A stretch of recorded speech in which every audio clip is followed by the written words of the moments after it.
Today, we will be looking into Micah Frances Miller's trip to Kansas. Could there be more to it than meets the eye? Or is this a turning point in the case that has not been getting the attention it deserves? Ooh, y'all. Fixate Today. That's the name of this channel. Pinned down in the description. Go subscribe to her channel. Do it right now. This is a new one, too. We haven't watched her before, so let's go. Let's keep it going.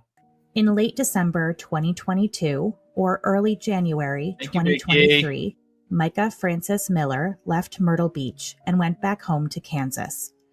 This was after her November 2022 hospitalization, where she decided to separate from her husband, John Paul. What do we know about these 2 to 3 months? Whose decision was it for Micah to return to South Carolina and her marriage? Let's talk about it. Micah was from Wichita, Kansas. Her sister still lived there, and she stayed with the sister during this time. Before she left, JP's counselor had suggested that the couple separate for a year. It appears that Micah planned on being in Kansas for a while. Micah met Shaylin French and Victoria Shirley through a small Bible study group at her new church. They also served on the worship team together. Micah and Shaylin bonded immediately over escaping abusive relationships. We're learning that Micah tried several times over the years to leave her husband, John Paul, but for one reason or another was always drawn back. Just last year, she fled to Kansas, where her family lives, and that's where my next guest met her. Shaylin French met Micah at a women's church group. Great to have you here. You bonded with Micah when she came to Kansas to be with her family and get away from her husband. What did she tell you about him? She told our group that the things that I recognized were she told us how much older he was than she was. Oh, hell. Shaylin felt like Micah minimized her situation and made it sound like Shaylin's relationship was much worse than what she had gone through. The friends got very close very quickly. During her time in Kansas, Micah inserted herself into any aspect of church life she could. She joined church groups and sought opportunities to get to know members of the new church. She was using her social media more as a means of connection, but she wouldn't text too much. Shaylin and Victoria described Micah as a Darlene, thank you! person who always wanted to make the world a better place, even if it was just through touching individual lives. Micah was happy. Micah wasn't willing to share too much about her marriage, but she did drop some clues. She suggested that her husband was older than her, and she had some stepchildren that were closer to her age, whom she very much missed. She tended to water down her experiences Darlene, thank you again. of abuse. She was nervous that she was still being followed, however. Would she tell you that happened? She was very worried that he would follow her. And that he had in the past? Right. Very, very worried that she was going to get followed. And so she was staying with her sister, and I would rather not reveal that town for her safety, but about an hour away. Yes. She was in a nearby town staying, and she hung out more with where I am from because she wanted to make sure that she was safe and with people and with the community just in case she was found. And was she... Micah did share with Shaylin that JP would force her to watch, quote, unholy acts, but wouldn't give more details. That is crazy as hell. At one point, when Micah needed her inner ear monitors for performing at church, JP refused to send them to her, blaming the cost of shipping. To Shaylin, the cost of shipping? Ship something from South Carolina, and in-ear monitors do not weigh that much. You're talking $20 maybe, 30 at the most if you put it like crazy amounts of insurance on it. This was a small form of control JP could still hold over Micah at that time. Victoria and Shaylin saw no signs of mental illness in Micah. So you could probably overnight it for like $60. Victoria is a... I do know that because I had many a times I had in-ear monitors overnighted to the next hotel where we're going to be staying at back in the band days. No big deal, you know. Nurse, and she saw no red flags that would point to serious mental illness. How he talked about mental health, and she was struggling with mental health. But when she was in Kansas with us, she was so excited to be seeing a therapist, taking care of her own mental health. She was excited to get on the right medications.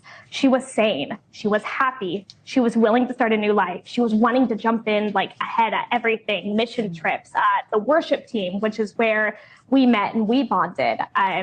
She was willing to live. Did she give you? Micah did express that she was very excited to get plugged in with a therapist in the area, finding an appropriate medication, and getting an accurate diagnosis. She was asking about the possibility of hormonal imbalances impacting her mental health. All of these patterns are rooted in hormone imbalances, and it's really important for each of us at every age to understand our hormone chemistry. The most common hormone imbalances that I see in mental health disorders like anxiety and depression include low progesterone, which can start as early as your teens, go on into your 20s, and just crescendo as you go into your 30s, 40s, 50s, and beyond. The second one, of course, is low estrogen. That one will present a little bit later, usually postpartum in your 30s, 40s, and 50s. And then there's also the changes in testosterone. Testosterone being too high can create rage and anger, while testosterone being too low can create anxiety and depression.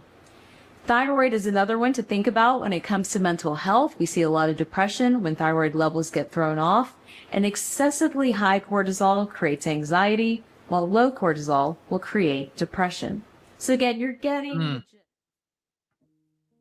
She was making plans with new friends. She wanted to take trips, take care of her health, meet new people. She was laying a foundation for a new life in Kansas until March 23rd, 2023. On that day, Micah texted her church friends. Women got one message and men got a different message. The text the women got read, quote, McGinna, what are you doing? "Good news, I get to go home. I've been reconciled." McGinna. In the text conversation that followed with Shaylin, Micah says she really shined on stage. The group was concerned, but Micah seemed happy. But they did have misgivings. Hindsight is 20/20, of course, but now Shaylin and Victoria believe the text messages they got sound more like how JP texts and not Micah. I had informed the rest of my friends. I think he had her, because we never heard from her again. I think he had her so far removed from all of us that we never heard from her again. And in fact, one of the males who was also in contact with her, his text message that he got said, "Don't ever contact this number again." What was your reaction? We know that he had taken her phone in the past, but the group didn't know that then. One man shared that his text said, quote, "Don't ever contact this number again." Now people are wondering if Micah actually left on her own accord, or if JP coerced her back to South Carolina. She left Kansas very quickly. Shaylin recognized JP's face when she learned about Micah's death and wondered if he had been at her church before Micah left. After Micah's death, Shaylin shared a message to Micah on her TikTok. It said, "My dearest Micah, you did not deserve this. I remember when you left due to this man's abuse the first time and came to Life Church West Wichita, where you were so excited to serve and sing again. You were excited for a new life." I mean, that part. Life group was a great way for us to trauma bond, and I remember us planning so many activities to get us both over heartbreak from our abusers. Abuse takes so many forms. We were both there for each other when we were fighting our own battles just a little over a year ago. I hated that you went back. I hated the way the text messages you sent to us exclaimed that your husband was, quote, "allowing you to come back home." I hated how we joked if you needed help to blink twice and that we just let you go. But most of all, I hate how I found out your fate by a viral TikTok post. We are grieving for you. Oof. Justice for Micah. And get this guy behind bars. He effing did it. Wow. Another question we can ask ourselves is, if anyone was following Micah, who was it? JP? One of JP's minions? Or could it have been bigger? Are we looking at perhaps FBI involvement? Or even someone affiliated with organized crime? Was pressure coming down on JP to control Micah, who may have known too much? Someone may have been watching him and knew that Micah not being with him was a liability. This, coupled with JP's known abuse, would be more than enough reasons for JP to attempt to coerce Micah back to South Carolina with him. This is the worst sermon I've ever preached my whole life. I can't stand it. I just want to get the altar call and quit now. One day, listen, if you ever want to know that's debatable what I'm going through in life, it's always about what I'm preaching about. God is so good to do that every single time. One day I'm going to preach about getting rich, strong, healthy, and finding a hot wife that loves Jesus. That's what I'm going to do. I'm just kidding. That was wrong. I told you I shouldn't be here today. When my wife went in the hospital. Could he have convinced her that her and her family sound crazy as hell would be safer if she consented going back with him? Are there multiple levels to truth to why she went back?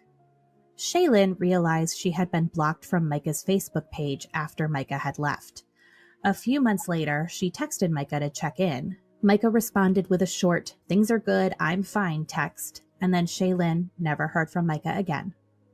On March 10th, 2024, JP preached a sermon where he revealed that he went through 2 years of texts on Micah's phone.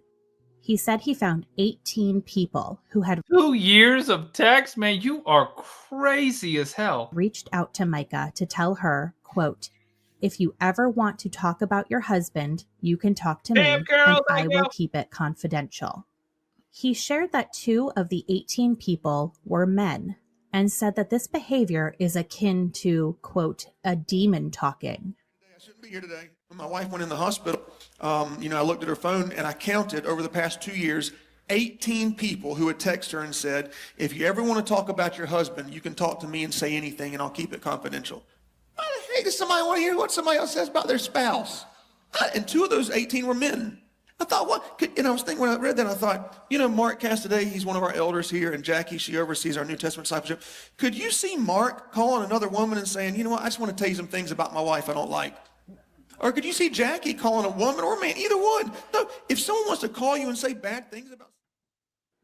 We should be mindful of the words used when we are examining conversations between JP and anyone, but especially Micah. Micah's friend, Charlotte Korn, believes that Micah returned to South Carolina because things were starting to reflect badly on JP. Micah was always worried about the congregation of Solid Rock Church and was concerned that her leaving JP would lead to members of the church leaving Solid Rock, and she loved her church. She was just such a true kindred spirit. I think everybody that met her probably would say that about her. She was funny. She made you feel funny. She had a laugh that was just one in a million. She was so helpful to everybody. She busied her days by helping people.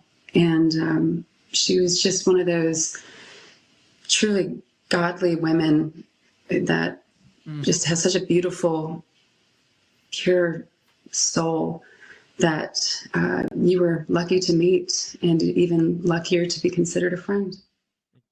Did JP take advantage of Micah's adoration of her church family? What we do know is that the Kansas congregation that was left behind is grieving Micah. Shaylin says that she would have fought harder for Micah to stay if she knew how bad things had been for her. Today, Shaylin shared a theory that she believes JP's antics in the last few months are serving as a distraction to the bigger story. Gee, imagine that. Good to see you, C Bonbon. Mackenzie, thank you. I just don't get y'all. I don't. I'm telling you. And again, the gut was... The feeling is mutual. Just a mean thing to do. Hey, seriously, I cannot get over how offended I am that somebody took my picture when my gut was hanging out. Okay, normally when I see the cameras, I suck in really good. So, you dodos, I can't believe y'all think that tattoo's fake. She begged me for years to get that. Years. And I didn't like pain. I didn't like tattoos. And then finally, I did it. And why would y'all think that'd be? Why would I get a fake tattoo? Oh my God! Why would you Gosh, crazy. Oh gosh, you just with the slow-mo at this part? No. Darlene, thank you. Oh God.